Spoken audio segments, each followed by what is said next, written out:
either. You probably need a prostate exam or you're going through the change of life if you're a lady. Hey guys, it's Mediocre Cover Band Guitar Guy. Thanks for tuning in. Thank you for the continued support. If you'd like to hit that subscribe button, I'd really appreciate it. If you don't want to, it's all good, man. Glad to have you here. So, I want to talk about something today that kind of makes me chuckle a little bit when I think about it because it's a little bit nostalgic and it's thinking about my upbringing, kind of like when I started playing, and not even so much started playing, but when I discovered music and different types of music. So, my dad, for instance, he's, 85 now, also plays guitar. Well, played. He gave up when he was in his 70s because of arthritis. But when I would bring home new music as a kid, he didn't like any of it because it wasn't Chet Atkins, or it wasn't Buck Owens, or it wasn't something traditional, or country, or Hank Williams, or Don Williams, you know? My dad would always sort of like, what the hell are you listening to? I remember I bought Home Master of Puppets and I was blaring it from my bedroom, and it was like in a summer's sort of day or whatever, and he opens the door and he's like, what the hell are you listening to? And I'm like, this is Metallica. And he's like, great. And he goes out and tells my mom I'm on drugs. And probably wondering to himself, like, how the hell was that the strongest sperm? How did that win, you know? But, like all dads. But then I thought about it, and we're all kind of like it. I'm going to be 52 in March. And I listen to a lot of things and I don't give it a chance. And then when I do give it a chance, I'm like, there's a thing you got to realize. Like, and the conversation came from Tim Henson from Polyphia, and a friend of mine not liking the whole technique that he does with all the, whatever.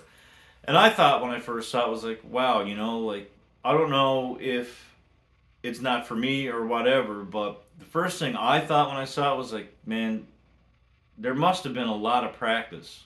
There must have been a lot of discipline and a lot of work to develop that technique on the electric guitar. It doesn't seem like it's easy to me. I'd never be able to do it in a million years. That's not who I am. It's not even near my wheelhouse, right? And this is also the guy who coined the term with Rick Beato, boomer bands. And but apparently he did not mean it in sort of an insulting way to boomers. It's just that I guess we emphasized a lot of bands when we listened to Jimi Hendrix, whatever. But when I was a kid, that was the thing. People were pushing Jimi Hendrix, the Doors, Led Zeppelin, all this stuff. And I didn't get it. I wanted to listen to Rat. And I wanted to listen to Metallica. I wanted to listen to Guns N' Roses and LA Guns. And those were the, bands that I wanted to listen to. Extreme.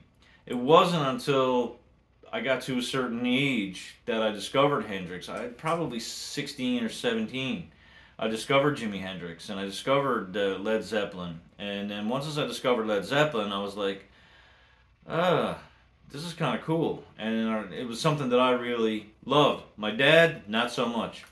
I also heard this kind of called, I actually heard this called Gatekeeper Syndrome.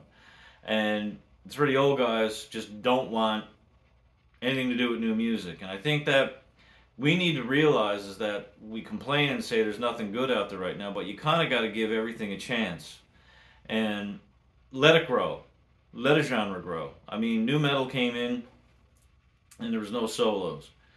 Some of the bands kept that low growl, but then started to incorporate guitar solos, bands like Slipknot and things like that. And it evolved. It came back. Not that guitar solos are the most important thing in music. It's just that I think we grew up in a period where, well, where's the guitar solo? It was like, 3 minutes to 2 minutes into the song, there's like a 30-second section where the guitar player stands up in the video and there's a fan blowing on and his hair's going everywhere, or he's playing on the edge of a mountain, or he's like up in the Swiss Alps where it's like snow and cold and he's got no shirt on and leather pants and he's shredding away. Where did that go? And it was hard for us, I guess, because that's what we were used to. Kind of like when, go back to the boomer bands, when everything was, and it was replaced with just noodling. Your solo had to be epic and fast, or you did a power ballad where everything started off slow and then that last run was really quick, And we just couldn't understand it. And I guess we're still going through that now. And the guys that grew up with the new metal couldn't grasp the solos coming back. The guys that listened to punk rock couldn't grasp with, whatever. And I remember when my stepson played me, he called it a genre called lo-fi. And I was like, well, what the fuck is lo-fi? And he puts it in, and it sounded like something we'd record when we were 14 on an old friggin' boombox, singing songs about farts and trying to rhyme words like vagina and penis with stuff all the time. It just didn't appeal to me. And because of that, I really didn't listen to the songs. And finally came across one where it was actually really good lyrically. Like, the lyrics were really good, and I don't even remember who it was. It was like I said, really lo-fi. It was electric. It wasn't just an acoustic, because he had a lot of that stuff too. But it was a full band, and nope, old me did not want any part of this low. Like, it had to be done in the studio with all this production, behind it to be any good. So I guess us old guys need to open our ears and our minds to new things and get used to that.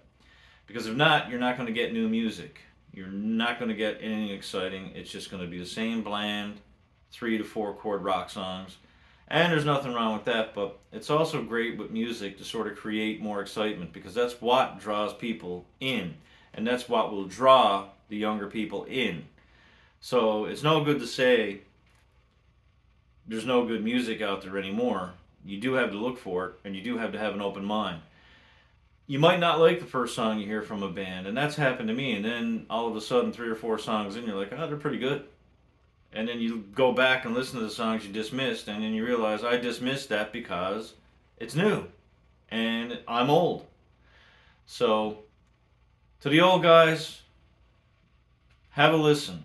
Just don't dismiss it. To the young guys, don't dismiss us because you think we're old and we're outdated, okay? We've been there and done it. We've been through a scene. We were young when Weezer put out their first record. Let that sink in the next time you tell somebody they're too old to enjoy a Weezer album. Okay? Or even Green Day. The guys in Green Day are in their 50s now. Not that I'm a Green Day fan, I'm just saying. I remember somebody saying to me one day, do you know who Green Day are? And I'm like, yeah, they put their first album out when I was 20. Oh, they've been around that long. Which made me feel really bad because I felt like I was 80. But keep your ears open and keep your mind open. Give it a listen. If you don't like it, at least respect it. And let's all respect each other, okay? Whether it's as music fans or musicians. Just let's all show some respect. I will say one thing that does drive me about the new crowd. I'm going to totally just fucking fuck this video now. Why are there so many subgenres of music? Why can't we just call it all music? Okay? That's my theory on it, but it's just too many genres. I can't keep up with it, man. I just can't. It should all just be music. That's it. All right. Thank you for tuning in. Cheers.